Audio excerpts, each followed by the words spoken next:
नमस्कार, चार का चक्रव्यूह देख रहे हैं आप। मैं हूं आपके साथ राधिका राज। आज चार के चक्रव्यूह में सबसे पहले बात होगी सपा प्रमुख अखिलेश यादव की, जहां अखिलेश यादव ने प्रयागराज में संगम स्टेशन बंद किए जाने को लेकर प्रशासन पर सवाल उठाए हैं और इसे पूरी तरह प्रशासन की नाकामी बताया है। तो क्या है पूरा मामला, बताएंगे आपको विस्तार से। साथ ही बात होगी यूपी के बजट सत्र के सबसे पहले और बड़े फैसले की। फिर बात होगी मदनी मस्जिद पर चल रही सियासत की, जहां कांग्रेस नेता अजय राय ने कुशीनगर की मदनी मस्जिद को लेकर सुप्रीम कोर्ट के आदेश का स्वागत किया है। साथ ही सीएम योगी पर जमकर बरसे हैं, तो क्या कुछ कहा है जानेंगे विस्तार से। और आखिर में बात होगी मायावती को दी धमकी की। कांग्रेस नेता और पूर्व सांसद डॉक्टर उदित राज के एक विवादित बयान को लेकर बीएसपी नेता आकाश आनंद ने तीखी प्रतिक्रिया व्यक्त की है। तो क्या कुछ कहा है बताएंगे आपको विस्तार से।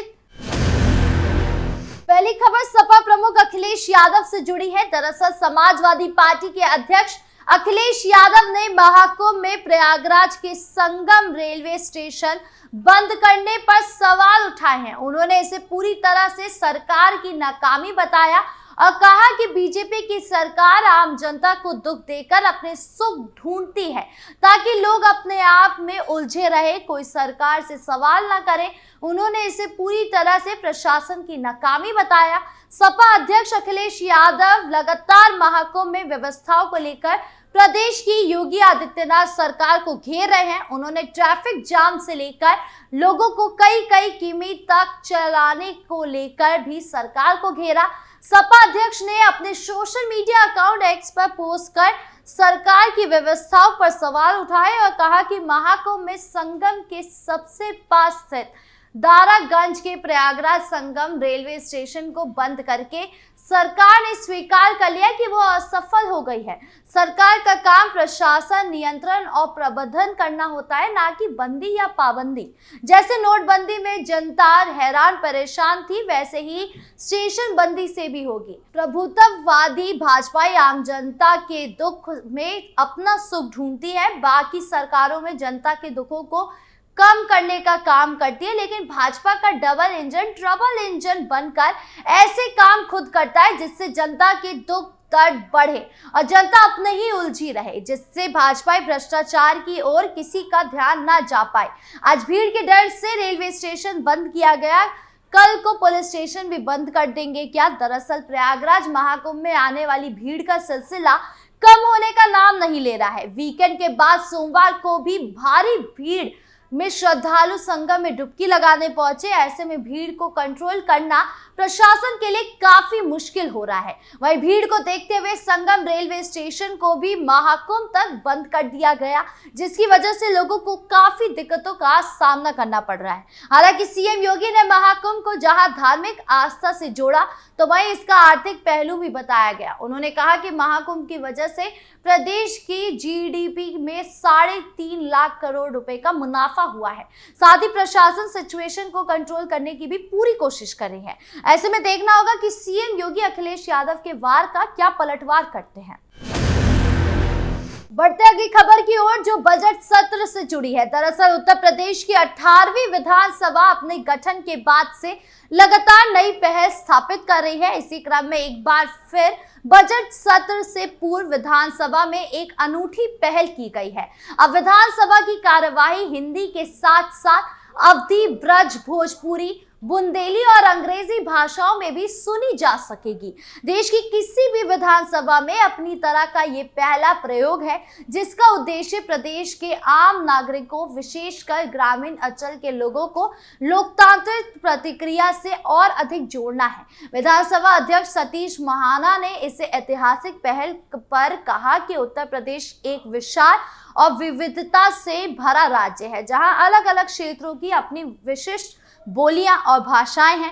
ऐसे में यह आवश्यक था कि प्रदेश की विधानसभा अपनी जनता से अधिक जुड़ाव स्थापित करें। उन्होंने कहा कि हिंदी हमारी राजभाषा है, लेकिन क्षेत्रीय भाषाओं को भी बढ़ावा देना जरूरी है। इससे न केवल जनप्रतिनिधियों को अपनी मातृभाषा से अभिव्यक्ति की स्वतंत्रता मिलेगी, बल्कि आम नागरिक भी अपनी भाषा में विधानसभा की कार्यवाही सुन सकेंगे। विधानसभा अध्यक्ष महाना ने कहा कि मुख्यमंत्री योगी आदित्यनाथ के सहयोग और दिशा निर्देश में उत्तर प्रदेश विधानसभा जो प्रयास कर रही है, उसे पूरे देश की विधानसभाएं अपना रही है। ये पहल लोकतंत्र को और अधिक मजबूत करने की दिशा में एक महत्वपूर्ण कदम है, जिससे जनप्रतिनिधियों और आम नागरिकों के बीच संवाद और अधिक प्रभावी और सहज हो सकेगा। इसके पहले मुख्यमंत्री योगी आदित्यनाथ ने विधानसभा के नए प्रवेश द्वार का उद्घाटन किया और भित्ति चित्रों का लोकार्पण किया। इन भित्ति चित्रों में उत्तर प्रदेश के समग्र विकास को दर्शाया गया, तो वहीं विपक्षी दल जहां सरकार को महाकुंभ, हादसा, महंगाई और बेरोजगारी जैसे मुद्दे घेरने की रणनीति तैयार कर रहा है, तो वहीं सत्तारूढ़ दल भी सकारात्मक प्रश्नों का उत्तर देने की ठानी हुई है। खबरों में आगे बढ़ते हैं, जहां बात मदनी मस्जिद की। दरअसल उत्तर प्रदेश के कुशीनगर जिले में मदनी मस्जिद पर हुई बुलडोजर की कार्यवाही को लेकर सुप्रीम कोर्ट ने सख्त नाराजगी जताई है और अधिकारियों के अवमानना का नोटिस जारी किया है। कोर्ट ने इस मामले में 2 हफ्ते में जवाब देने को कहा है, जिस पर यूपी कांग्रेस के प्रदेश अध्यक्ष अजय राय की प्रतिक्रिया सामने आई है। उन्होंने कोर्ट के आदेश का स्वागत किया और योगी सरकार पर निशाना साधते हुए कहा कि कांग्रेस के विरोध के चलते योगी सरकार को इस मुद्दे पर बैकफुट पर आना पड़ा।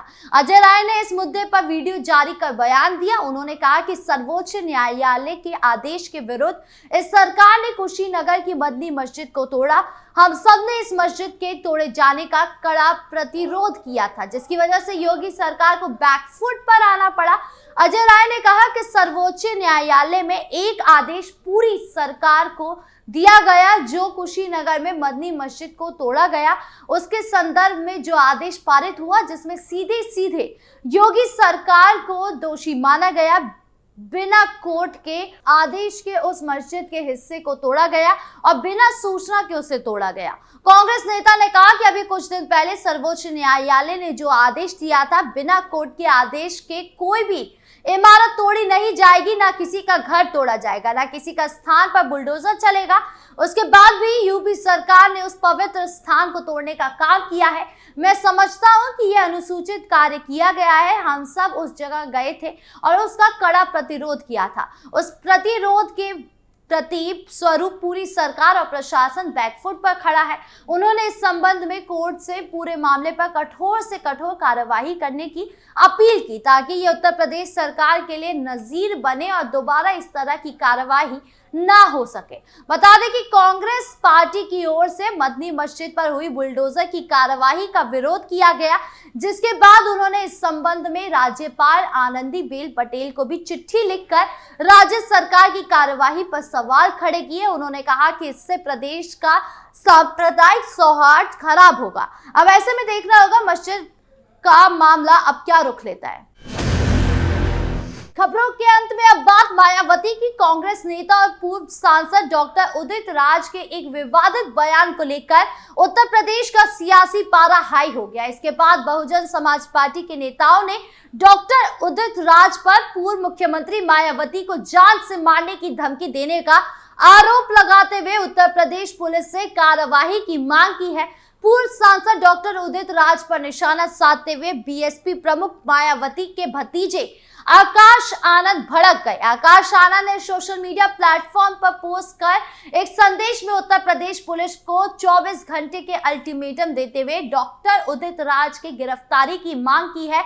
आकाश आनंद ने सोशल मीडिया पर लिखा, आज लखनऊ में मान्यवर काशीराम साहेब के कुछ पुराने सहयोगी और कभी बीजेपी कभी कांग्रेस चमचे उदित राज ने साहेब के मिशन पर लंबा चौड़ा ज्ञान दिया, जबकि उदित राज अपने स्वार्थ के लिए दूसरे दलों में मौका तलाशने के लिए कुख्यात है। उसे बहुजन मूवमेंट की चिंता सिर्फ इसलिए ताकि वो किसी दल की चमचागिरी करके सांसद या विधायक बन सके। इसका बहुजन समाज के उत्थान से कोई लेना देना नहीं है।